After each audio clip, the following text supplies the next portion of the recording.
పిసికి చంపుతాననడమే బాగోలేదు. అయినా దానికంత కేకలేయాల్సిన అవసరం ఏమొచ్చింది? అమ్, కేక్ వేసింది బావన్న దాని గురించి కాదు. పండు తింటుంటే కటుకున నాలి కొరుక్కున్నా. ఏంటి నువ్వు నాలుగు కొరుక్కున్నావా? వీడు కదా కొరుక్కోవాల్సింది. అది తింటుంటే వీడు కూరుకోవడం ఏమిటి అర్థం లేకుండా? సరే మీరు అర్జెంటుగా డాక్టర్ గారికి ఫోన్ చేయండి. దేనికి? ఇలా కడుపుతో ఉన్న పిల్ల నాలుగు కొరుక్కుంటే దానివల్ల కడుపుతో ఉన్న పిండానికి ఏమన్నా ఇబ్బందా అని అడగటానికి. చాలా బాగుంది.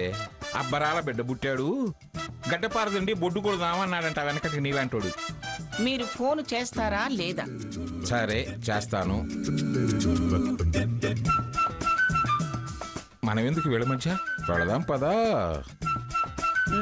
పదండి.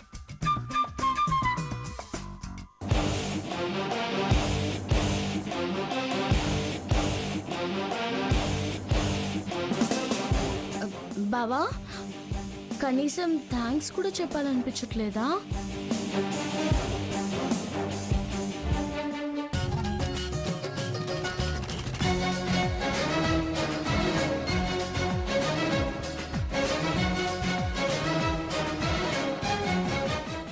పో.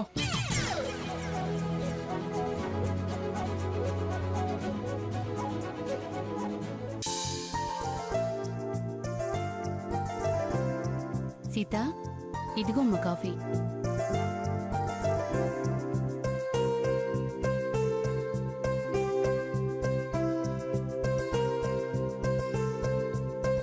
సీత, అమ్మా సీత, ఏంటమ్మా? భోజనానికి రావే. పెన్ని ఇప్పుడే కాఫీ ఇచ్చింది, నేను తర్వాత తింటానులేమ్మా. అలాగే. అమ్మా సీత, ఏంటి నాన్న? ఎవరో కవర్ సీతకి ఇవ్వండి అని చెప్పి వెళ్ళాడమ్మా.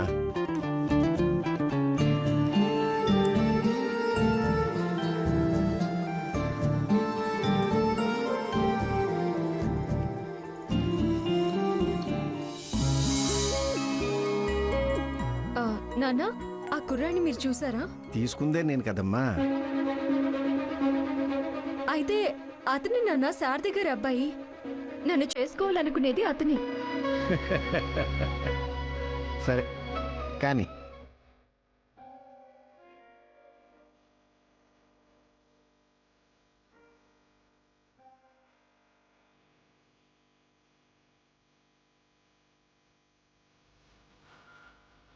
అభిప్రాయంలో భాగం, అభిరుచి తెలిసిన మనసు. మీకోసం మీవాణ్ణి అవుతాననే నమ్మకంతో రాము.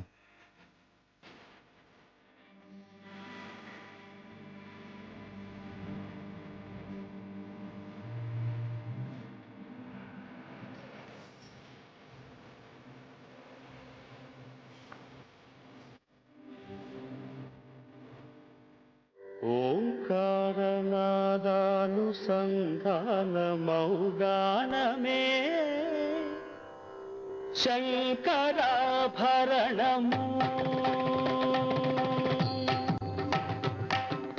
ఓంకారనాదానుసంధానమౌగానమే శంకరాభరణము.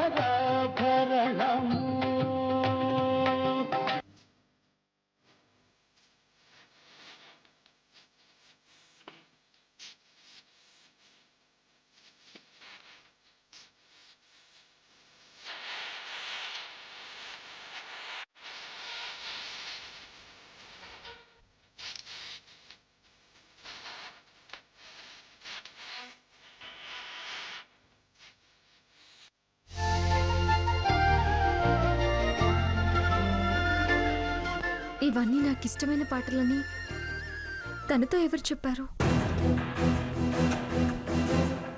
ఇతను ఎవరైనా నాకు తెలిసిన మనిషా, లేకపోతే నా క్లాస్మేటా,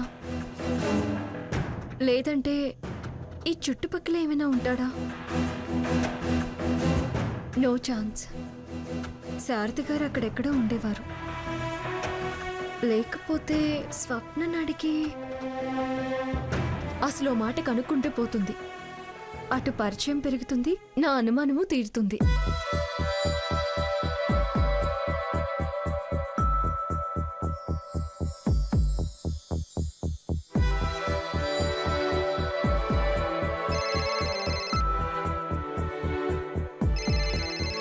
సీత గారు సీడీ పంపించాను, ఏమనుకుంటుందో. లిఫ్ట్ చేసేద్దాం.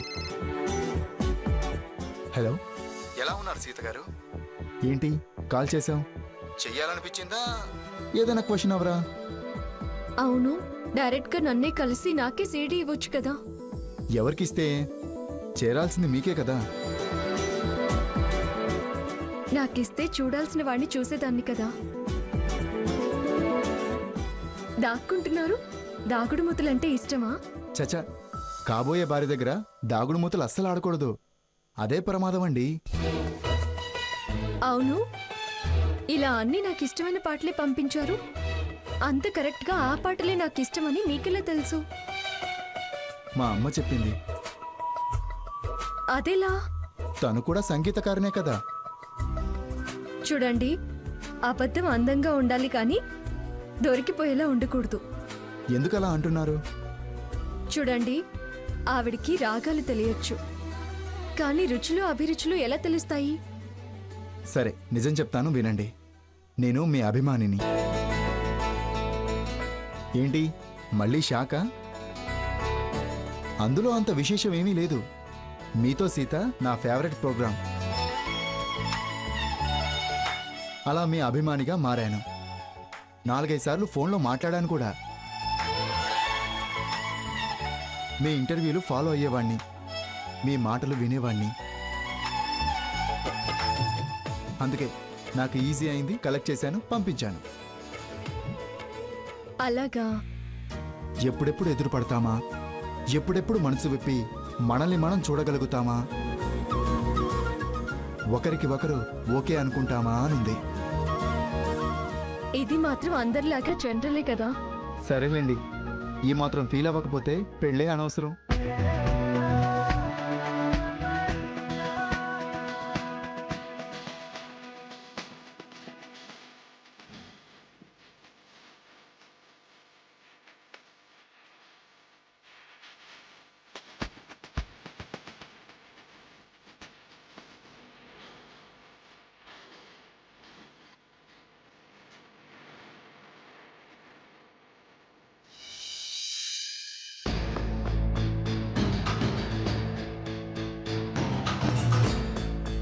అయ్యో అయ్యో అయ్యో, స్వర్ణ ఆగు ఆగు ఆగు. ఇక్కడ ఏమండి?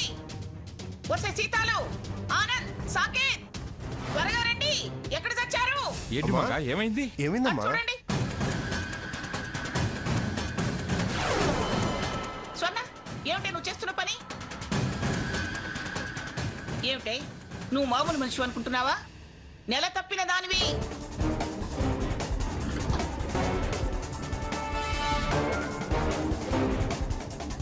ఏమేం పనులు చేయొచ్చో ఏమేం పనులు చేయకూడదో నీకు తెలీదా? ఏం పెంపకం పెంచిందే మీ అమ్మ.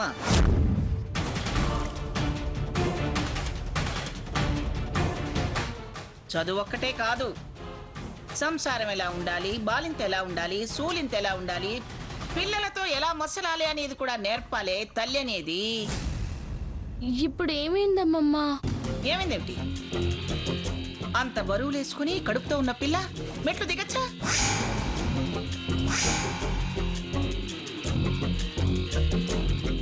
ఆయన ఇంట్లో పని మనిషి ఉందిగా. వస్తే సీతాలు, ఎక్కడ చచ్చా?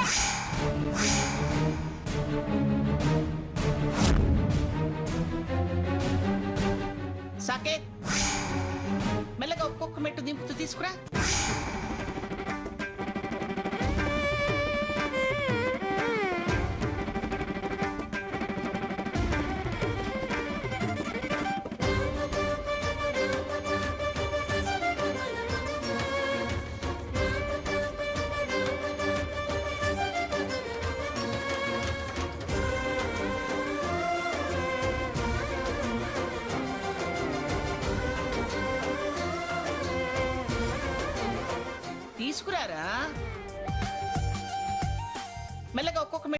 తీసుకురా.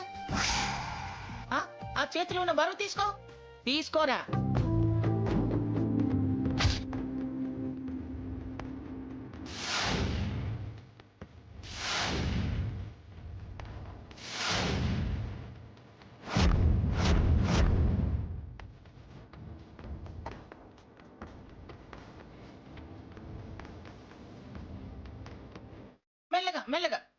మెల్లగా దిగు. మెల్లగా.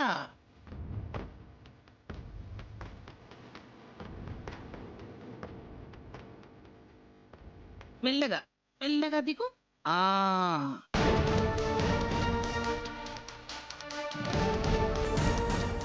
అలా నించోబెట్టావేమిట్రా? కూర్చోబెట్రా సోఫాలో. అది ఒట్టి మనిషి కూడా కాదు. నాకు పనుంది గ్రాని, నేను వెళ్తున్నా. సాకేత్, స్వర్ణ, నువ్వు ఒట్టి మనిషి కాదే. అలా ఎంతసేపు నిలబడతావు? రా, వచ్చి సోఫాలో కూర్చో.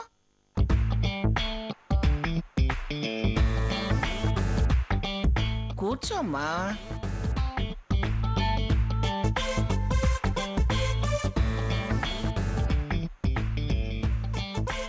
రాత్రి నువ్వు పండు తింటూ నాలుగు కొరుక్కున్నావు.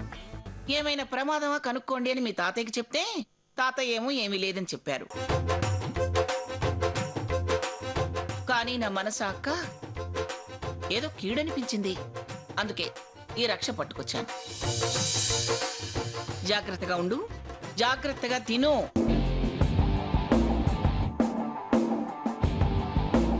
ఇదిగో పిఠాపురం వారసుని మోస్తున్నావు. నువ్వు అలా దర్జాగా సోఫాలో మహారాణిలాగా కూర్చో. కావలసినవన్నీ నీ దగ్గరికే వచ్చే ఏర్పాటు నేను చేస్తాను. అయినా ఆ మెట్లు మాత్రం ఎక్కడ దేనికి?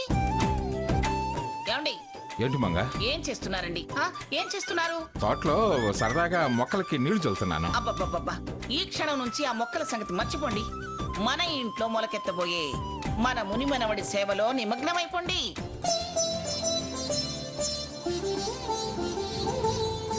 చూడండి, ఇక స్వర్ణ మెట్లు ఎక్కటం దిగటం చేస్తే నా మునిమనవడు ఆయాసపడిపోతాడు. అందుకే వాళ్ళ గది కిందకి మారుస్తున్నాను. నా కంటికి ఎదురుగా, నా గదికి ముందే 5 నిమిషాల్లో ఆ గదిలో సామాన్లు ఈ గదిలో ఉండాలి. బాబా, నీకు నన్ను అనే ఛాన్సే కట్. ఏమిటేం మాట్లాడరు? జీ హుజూర్, తమరు ఎలాగంటే అలాగే.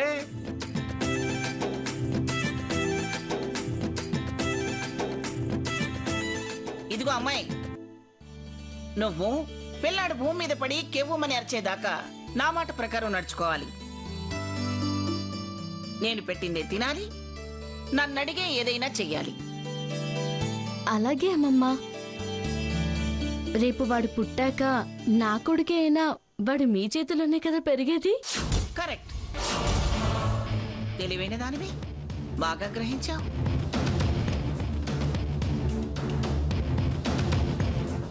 నిన్ను నా స్థాయికి తెస్తా.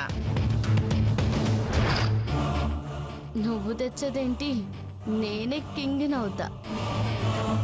రేపు వాడు పుట్టాక నా కొడుకే అయినా వాడు మీ చేతిలోనే కదా పెరిగేది. కరెక్ట్. తెలివైన దానివి, బాగా గ్రహించావు.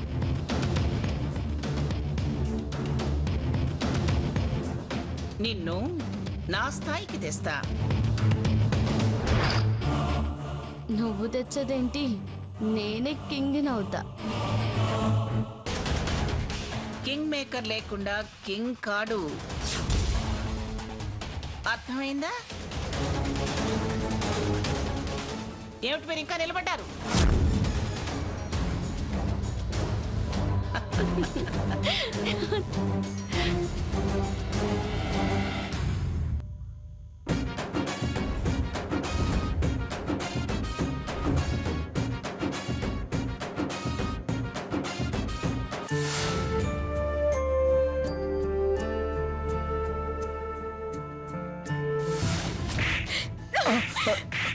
ఏ దుర్ముహూర్తంలో పరిచయం అయ్యవరా నువ్వు? ఎందుకు శనిలా నన్ను పట్టుకుని వేధిస్తున్నావు? అసలు నీకు నాకు సంబంధం ఏంటి? వెంటపడి వేధించి నా బతుకు నవ్వులు పాలు చేశావు. ఇంకా ఏం చేద్దామని నీ మూలంగా చిత్రవద అనుభవించాను.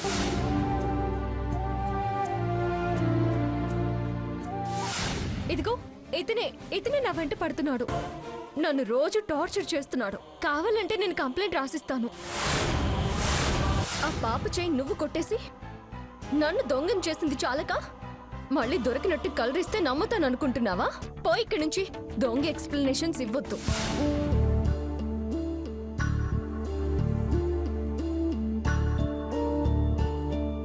ఏంట్రా ఆలోచిస్తున్నావు? ఇంకా అవమానాలు పడ్డం అవసరమా అని. ఊరికే వాటి గురించి ఆలోచించద్దన్నానుగా. పడ్డవాడికి గాయం అంత తేలిగ్గా మానదమ్మా. అయితే ఏమంటావ్? ఇంక ఈ నాటకం, ఈ అబద్ధం నా వల్ల కాదు. సీతకు నిజం చెప్పేద్దాం. ఏదైతే అదే అవుతుంది. వెళ్ళరా, వెళ్ళు. నేనే అభ్యంతరం చెప్పను. నా మనసులో ఉంది మాత్రం ఒకే ఒకటి, నీ సంతోషం, సీతకి న్యాయం చేయడం. అంతే. ఆ తర్వాత నీ ఇష్ట ప్రకారం నువ్వు నడుచుకోవచ్చు. అమ్మా, సారీ అమ్మా. దేనికిరా సారీ? నువ్వెంత నలిగిపోతున్నావో నాకు తెలుసురా. తనెంత క్షోభపడిందో అది నాకు తెలుసు. నా మూలంగా మీరిద్దరూ మళ్ళీ వేదనకి గురవుతారేమోనని నాకు భయంగా ఉందిరా. నా ఆరాటం మిమ్మల్ని ఇద్దరిని నష్టపెట్టదనే నేను అనుకుంటున్నాను. అమ్మా ప్లీజ్ అలా మాట్లాడొద్దు. నువ్వు చెప్పినట్టే నడుచుకుంటాను. ప్లీజ్ అమ్మా.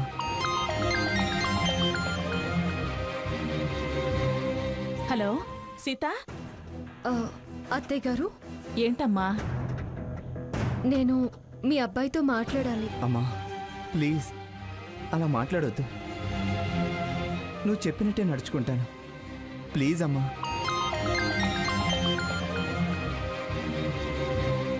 హలో సీత. అత్తయ్య గారు, ఏంటమ్మా? నేను మీ అబ్బాయితో మాట్లాడాలి. అది నువ్వెప్పుడో చెప్పావు కదా. నిజమే, కానీ నేను వారి మనస్తత్వం గురించి మాట్లాడే కన్నా నా గత జీవితం గురించి క్లియర్గా మీ ముందే మాట్లాడాలని నిర్ణయించుకున్నాను. అందుకే ఇంకా పోస్ట్పోన్ చేయడం ఎందుకని మీకు ఫోన్ చేస్తున్నాను. మీరు మీ అబ్బాయిని తీసుకొని గుడికి రాగలరా?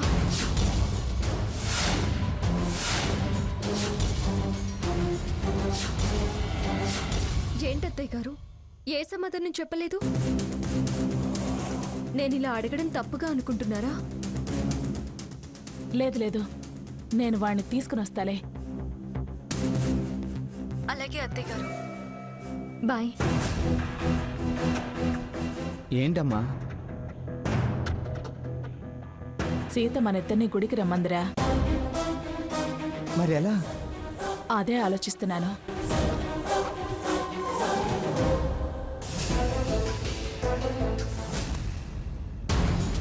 ఏయ్ ఏంటిది?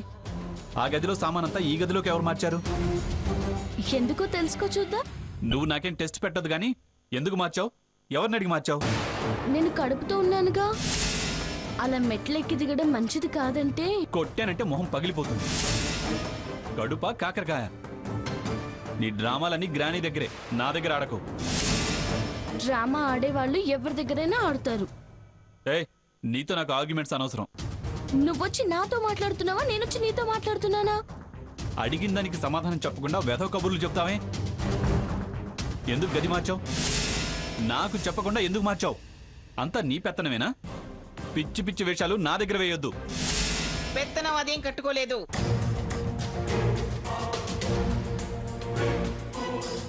పెద్దతనంతో నేనే అన్ని ఆలోచించి గది మార్పించాను.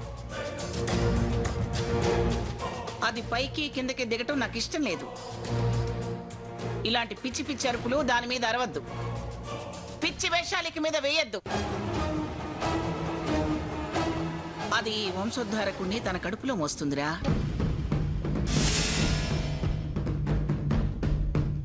దాని పల్లెత్తు మాట ఎవరన్నా నేను సహించను. అర్థమైందా?